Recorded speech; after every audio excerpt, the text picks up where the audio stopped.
കേരളത്തിലെ തദ്ദേശ സ്വയംഭരണ മാലിന്യ സംസ്കരണ മേഖലയിൽ പ്രവർത്തിക്കുന്ന സംഘടനാ സംവിധാനമാണ് ഹരിതകർമ്മസേന. പഞ്ചായത്തുകളും നഗരസഭകളും മുൻകൈയെടുത്ത് രൂപീകരിച്ചിട്ടുള്ള ഈ സംവിധാനം പ്രധാനമായും അജൈവ മാലിന്യത്തിന്റെ വാതിൽപ്പടി ശേഖരണമാണ് നടത്തുന്നത്.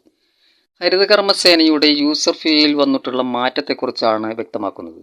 ഹരിതകർമ്മസേന സ്ഥാപനങ്ങളിൽ നിന്നും ശേഖരിക്കുന്ന അജൈവ മാലിന്യത്തിന് ഈടാക്കിക്കൊണ്ടിരിക്കുന്ന യൂസർ ഫീ ഉയർത്താനുള്ള അനുമതി ലഭിച്ചിരിക്കുന്നു എന്നതാണ് ഏറ്റവും പുതിയ വാർത്ത.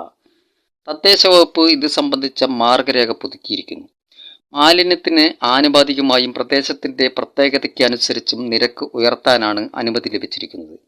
നിലവിൽ ചാക്കിന് 100 രൂപയാണ് ഈടാക്കിക്കൊണ്ടിരിക്കുന്നത്.